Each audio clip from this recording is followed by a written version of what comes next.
काम ये नहीं है कि हम 8-10 तालिब इल्म वो ले आए, पुट्ठे सीधे सिपारे पकड़े हों, आपस में गपशप कर रहे हों और जनाब खिलाया पिलाया घर भेजा, समझे जी हमारे वालिद साहब की माफी हो चुकी है, सिपारे पढ़ा दिए। नहीं, होगा तब जब हम खुद अपने वालिदैन के लिए इस्तिग़फ़ार वालिदिन लक, ऐ बंदे ये ढेर सारी नेकियां, पहाड़ों जैसी नेकियां जो कहता है मेरी नहीं है, ये तेरे बच्चे तेरे लिए मुझसे माफिया मांगते रहे। अल्लाह हमारे अब्बा जी को माफ कर दे, अल्लाह हमारी वालदा को माफ कर दे, ये वो ढेर लगे हुए हैं। क्या पता चला कि अल्लाह को इस्तिग़फ़ार इतना पसंद है, इतना पसंद है कि अपने जो फोत हो चुके हैं ना उनके लिए क्या फरमाया रसूल ने, वलदुन सालिहुन यदऊ लह, नेक औलाद जो दुआ करती है। ये नहीं कहा नेक औलाद उसके लिए कुरान पढ़ती है, नेक औलाद उसके लिए नमाजें पढ़ती है, नहीं, यदऊ लह, दुआ करती है, इस्तिग़फ़ार करती है कि अल्लाह हमारे बच्चे को माफ कर दे, अल्लाह वालदा को माफ कर दे, अल्लाह हमारे बुजुर्गों को माफ कर, अल्लाह हमारे साथ को माफ कर दे, अल्लाह जिन्होंने हमें सिखाया या अल्लाह उनको माफ कर दे, अल्लाह जिन्होंने हमारे ऊपर कोई ना कोई नेकियां की या अल्लाह उनको माफ कर दे, मुश्किल में काम आए या अल्लाह उनको माफ कर दे। ये वो मैयत के लिए इस्तिग़फ़ार है जो हमने करके उनके लिए ढेर बनाने हैं। तो मेरे भाइयों, एक तो यह है कि हमसे गलतियां होंगी, ऐसे नहीं है कि हमसे गलतियां नहीं होंगी, लेकिन जो ये गलती हो फौरन अल्लाह की तरफ रुजू, फौरन या अल्लाह गलती हो गई है, अकेले कमरे में कोई ना हो, सजदे में पड़ के रो कर या अल्लाह गलती हो गई है या अल्लाह माफी चाहिए। अच्छा, अब देखिए जरा हमारे अंदर और सहाबा के अंदर फर्क क्या है, उनकी फजीलत क्यों थी और हम नीचे क्यों हैं। उनके अंदर जो खूबी थी वो ये खूबी थी, मामूली सा गुनाह इतना उन पर भारी और इतना मुश्किल और इतना वो उसमें डिप्रेशन का शिकार हो जाते थे, छोटी सी गलती में भी। हज़रत उमर कहते हैं रज़ी अल्लाह ताला, जब मुशरिकीन से मुआहदा हो रहा है, मुशरिकीन से मुआहदा हो रहा है, मुआहदा ये हुआ कि अगर मुसलमानों में से कोई लोग मुशरिकीन मक्का के पास जाएंगे वो वापस नहीं करेंगे और उनमें से कोई बंदा आएगा तो वापस किया जाएगा। जाहिरी तौर पे ये मुआहदा बड़ा कमजोरी सी दिखाई दे रही थी। हज़रत उमर बड़े जलाली थे, कहने लगे लिमा नुअतद दनिया, ऐ अल्लाह के नबी की रुसवाई हमें क्यों आज मिल रही है, हम कमजोर भी नहीं है, हम लड़ाई भी कर सकते हैं, उनके बंदे हमें वापस करने और हमारा काम गया हुआ वापस नहीं करना, ये सुलह बड़ी गिर के कर रहे हैं। कहा उमर खत्ताब के बेटे ये अल्लाह के अहकाम पे अमल करना। कहा अल्लाह के नबी, मुझे नहीं पता ये किस तरह का है, हमें तो बड़ी नजर आ रही है।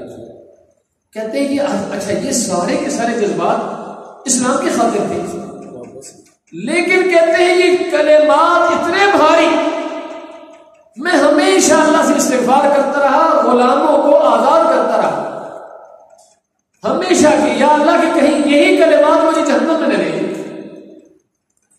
नेकी के जज्बात से कहे हुए वो कलेमात जिसमें कुछ अल्लाह के नबी की गुस्ताखी सी थी, इतने भारी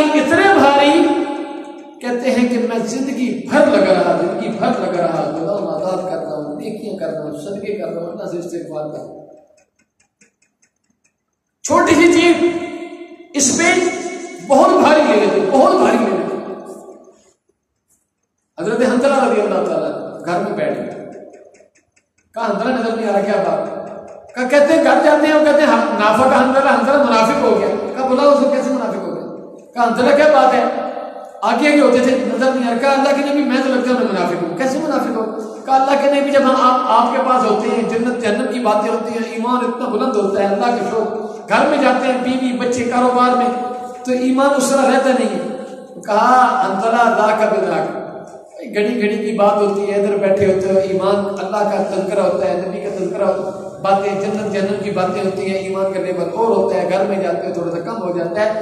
अगर तुम एक ही लेवल में रहो तो फरिश्ते आकर मदीने की गलियों में तुम्हारे साथ मुसाफा करें। ये ईमान कभी बढ़ जाता है, कभी कम हो जाता है। नेक लोगों के साथ रहोगे ईमान बढ़ेगा, बुरे लोगों के साथ या दुनिया में पढ़ोगे तो नीचे आएगा। तो इससे मतलब मुनाफिक नहीं होता। अब छोटी सी हालत में बदलने की वजह से सहाबा के अंदर एहसास कितना था कि हम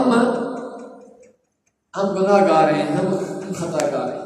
मेरे भाइयों, आज ये फर्क है कि हम बड़ी बड़ी गलतियां करने के बाद हमें उन गुनाहों का एहसास नहीं, और सहाबा एक छोटी सी गलती करने के बाद भी रो रहे हैं, अल्लाह से माफिया मांग रहे हैं। ये हमारे अंदर और उनके अंदर फर्क है, एहसास। एक तो यह है कि अपनी गलती का दिफा नहीं करना, और दूसरी बात क्या है कि गलती हो जाए तो उसका एहसास इतना शदीद, इतना भारी कि अगर अल्लाह ने पकड़ लिया, इसी हालत में मर गया, मेरा बनेगा क्या, मेरे पास इतनी बड़ी गलती है, ये जितना शदीद एहसास होगा उतना बंदे को अल्लाह इस्तिग़फ़ार और तौबा की तौफीक देगा, उतना बंदे का दर्जा बुलंद होगा। दो हदीसें सुना के बाद खत्म करता हूं। अबू सईद खुदरी रज़ी अल्लाह तआला अन्हु, जो बंदा नेकी की तरफ पलटता है, नियत करता है, अल्लाह के करीब होने की कोशिश करता है, माफी मांगता है, अमल कोई ने नहीं किया लेकिन अल्लाह रब्बुल इज़्ज़त के साथ मुखलिस हो गया, अल्लाह ताला किस तरह उसको फजल करता है, किस तरह फजल करता है। बुखारी मुस्लिम की हदीस है, रसूलुल्लाह सल्लल्लाहु अलैहि वसल्लम ने फरमाया, उसे मेरी रावी फरमाया, तुम में से पहले लोगों में से एक शख्स ऐसा था, बड़ा गुट था उसका, कत्ल करने, कब्जे करने, मार धाड़ करने, सारे गुनाह जो हो सकते हैं करता। 99 बंदे कत्ल कर दिए, 99 बंदे। आखिरकार अंदर ज़मीर जागा, खौफ पैदा हुआ कि बंदे तूने मरना है, अल्लाह के सामने पेश होना है, क्या बनेगा तेरा। बंदे इतने मारे हुए हैं कि गुनाह नहीं छोड़ा, जुल्म ज्यादतियां की हुई है। तो वो एक सूफी साहब के पास गया, कहने लगा, सूफी साहब बड़ी गलतियां हो गई हैं, क्या कोई तौबा की गुंजाइश। उन्होंने कहा, उठ यहां से, निकल, मेरा ये कमरा पलीद कर दिया, इतना गंदा इंसान।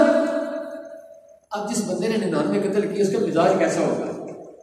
उसने वैसे तो नहीं कत्ल की, वो मिजाजन कितना जोशीला होगा। उसने ये बात सुनी का, चल 100 पूरा करता हूं, उसको मार दिया, फिर चल निकला, फिर अपने काम पे। फिर अंदर उसका जागा कि मैं कहाँ हूं, ये आगे होना क्या है मेरे साथ। फिर चल निकला।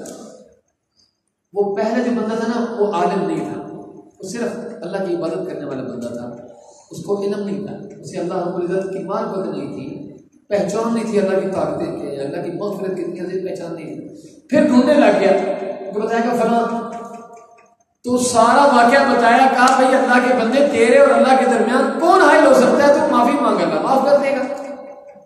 लेकिन काम एक कर, जिस इलाके में तू रह रहा है, इधर तेरे ग्रुप हैं, बदमाशी के सारे अड्डे हैं, इधर फिर तू इसी काम में लग जाएगा दोबारा। इस इलाके को छोड़, फलां इलाके में चला जा, अच्छे लोग हैं, उनमें जिंदगी गुजार, तहज्जुद, नमाज और नेकी का जज्बा पैदा होगा, वहां जिंदगी गुजार अगली। कहा ठीक है जनाब, यहां से सफर शुरू किया, निकल खड़ा उस इलाके की तरफ। अभी थोड़े बाहर निकला था तो मौत का वक्त, फरिश्ते दोनों किस्म के आ गए, बुरे लोगों की रूह लेके जाने वाले और अच्छे लोग दोनों आ गए, दोनों का आपस में मुनाज़रा हो गया। अच्छी वाले कहते हैं तौबा ताइब होकर आ रहा है, इसको एहसास हो गया है। दूसरे कहते हैं नहीं, कभी इसने कोई नेकी की नहीं है, नामा अमल देख लो इसको। अल्लाह ताला ने इंसान की सूरत में एक फरिश्ता उसका फैसला बना के भेजा, कहा इस तरह करो, जमीन की पैमाइश कर लो, जिसके करीब है वो ले लो। अब जमीन की पैमाइश की गई, वो था अपने इलाके के करीब, लेकिन अल्लाह ताला ने जमीन को हुक्म दिया जहां से आधा लंबी हो जाए, जहां जा रहा था उसको सुकड़ जाए। पैमाश की थी तो उस इलाके जहां जा रहा था एक बारिश करीब निकला, अच्छी रूह लेके जाने वाले ले गए। अब ये बंदा कौन है जिसने सारे गुनाह किया? 100 बंदा पूरा मारा, गुनाह कोई नहीं छोड़ा, लेकिन दिल के अंदर ये एहसास पैदा हो गया कि मैं गुनाहगार हूं, अल्लाह की तरफ रुजू कर लिया, नेकी की कोई नहीं, अभी रास्ते में पड़ा है। मेरे रब ने ऐसा इनकलाब कि जमीन को सुकड़ने और लंबे होने का हुक्म दे दिया ताकि मेरा बंदा जन्नत में आ जाए। अल्लाह बहाने चाहता है हमसे, अल्लाह ताला हमसे बहाने चाहता है, बहाने बंदा बनाए कोई मेरे पास आने के, मेरी रहमत को पाने के कोई बहाने बनाओ, मैं तुम्हें खुद ले लूंगा। तेरे पास के बहाने होने चाहिए बंदे। बुखारी मुस्लिम की हदीस दूसरी अबू हुरैरा रज़ी का एक बंदा था, अपने बेटों को नसीहत करता है, मैं मर जाऊंगा, मुझे ना जला के राख कर देना, राख करने के बाद ये जो मेरी राख है कोई हवा में उड़ा देना, कोई मतलब नहीं। उन्होंने ऐसे किया, अल्लाह ने फौरन इकट्ठा कर लम्हे बंदा सामने खड़ा, कहा बंदे बता ये वसीयत क्यों करके आया है कि मुझे जला के राख करके उड़ा देना है?